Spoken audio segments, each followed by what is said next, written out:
Hello विद्यार्थियों, आज के इस वीडियो में मैं आप लोगों को क्लास 10th का फिजिक्स का 10 ऐसे इम्पोर्टेंट क्वेश्चन बताऊंगा जो इस बार एग्ज़ाम में पक्का पूछेगा। इसलिए आप लोग इन 10 प्रश्नों को सावधानीपूर्वक देख करके और याद कर लें। इन 10 प्रश्नों जो है इस वर्ष बोर्ड के एग्ज़ाम में पूछने वाला है। तो चलिए मैं इस वीडियो का स्टार्ट करता हूँ। सबसे पहला प्रश्न है गोलीय दर्पण के परावर्तन पृष्ठ। बोल रहा है गोलीय दर्पण के परावर्तन पृष्ठ की वृत्ताकार सीमा रेखा का व्यास कहलाता है। यानी गोलीय दर्पण के परावर्तन पृष्ठ की वृत्ताकार सीमा रेखा का व्यास जो है इसे क्या कहलाता है। तो ए में ऑप्शन दिया है मुख्य फोकस, बी में दिया है वक्रता त्रिज्या, सी में दिया है प्रधान अक्ष और डी में दिया है गोलीय दर्पण का द्वारक। तो इसका सही आंसर होगा गोलीय दर्पण का द्वारक यानी ऑप्शन डी। चलिए दूसरा क्वेश्चन देखते हैं। दूसरा क्वेश्चन में दिया है निम्नलिखित में कौन उत्तल दर्पण की फोकस दूरी है जिसकी वक्रता त्रिज्या 32 सेंटीमीटर है।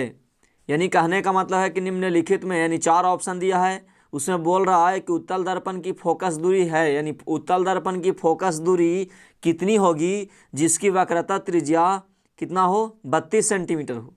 यानी वक्रता त्रिज्या 32 सेंटीमीटर है तो इसका जो है से फोकस दूरी क्या होगा।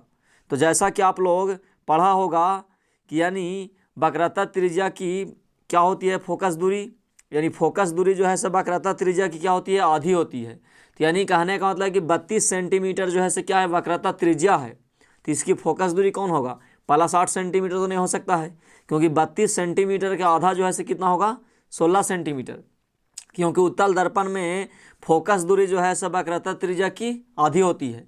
तो जब वक्रता त्रिज्या दिया हुआ रहेगा तो उसका जो है आधा कर देंगे और फोकस दूरी दिया हुआ रहेगा और पूछेगा वक्रता त्रिज्या तो उसका दुगना कर देंगे।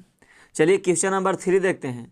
क्वेश्चन नंबर 3 में है यदि किसी बिंब, बोल रहा है यदि किसी बिंब का प्रतिबिंब का आवर्धन ऋणात्मक है, यानी किसी बिंब यानी बिंब का मतलब है वस्तु, यानी किसी बिंब का प्रतिबिंब यानी किसी वस्तु का इमेज जो है वो क्या है आवर्धन का ऋणात्मक, आवर्धन जो है ऋणात्मक है, तो उस प्रतिबिंब की प्रकृति क्या होगी।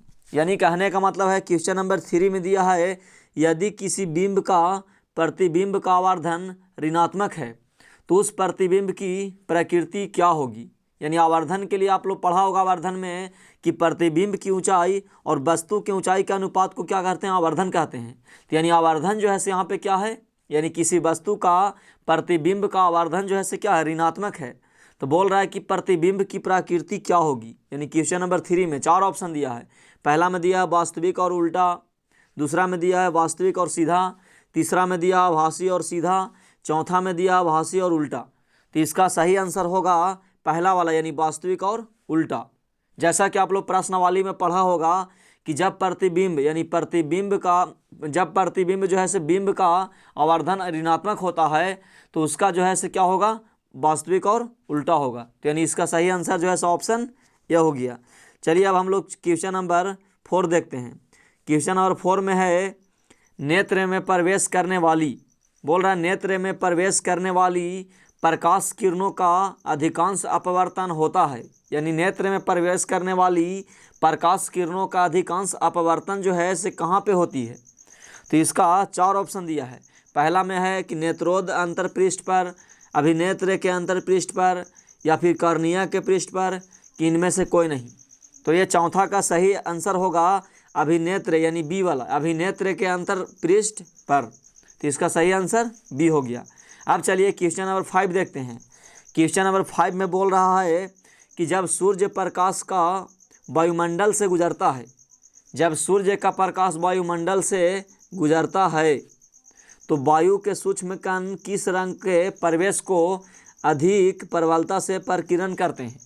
यानी कहने का मतलब है कि जब सूर्य की प्रकाश जो है सो वायुमंडल से होकर के गुजरता है तो वायु के सूक्ष्म कण यानी वायु में जो सूक्ष्म कण मिले रहते हैं वो वायु में सूक्ष्म कण जो है किस रंग के प्रकाश को अधिक प्रबलता से प्रकीर्णन करती है। यानी प्रकीर्णन का मतलब कि वो जो है से खपत करवाती है।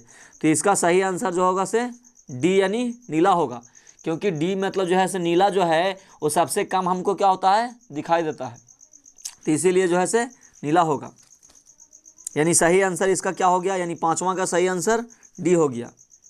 अब देखिए उसके बाद चलेंगे हम लोग क्वेश्चन नंबर 6 में।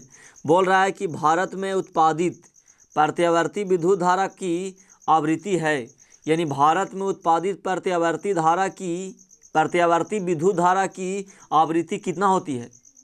तो यानी ये जो है ऐसे छठा क्वेश्चन है। छठा क्वेश्चन में यहाँ पे सही आंसर होगा ए वाला, यानी 50 HZ। अब हम बात करते हैं क्वेश्चन नंबर 6 का।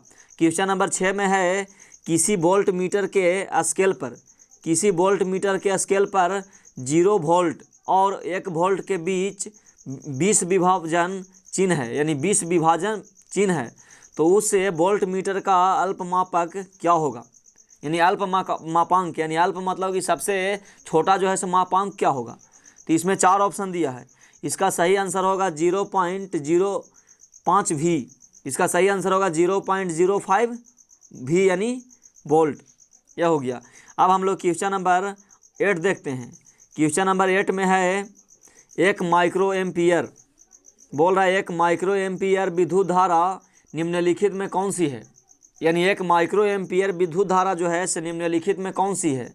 तो यानी 8वां की इसमें भी 4 ऑप्शन दिया है, लेकिन इसका सही आंसर होगा यानी सी वाला 10⁻⁻6 एम्पियर, यानी 10⁻⁻6 एम्पियर। अब हम लोग क्वेश्चन नंबर 9 देखते हैं। क्वेश्चन नंबर 9वां में है कि किसी क्षण चुंबक के अंदर चुंबकीय क्षेत्र रेखाओं की दिशा क्या होती है।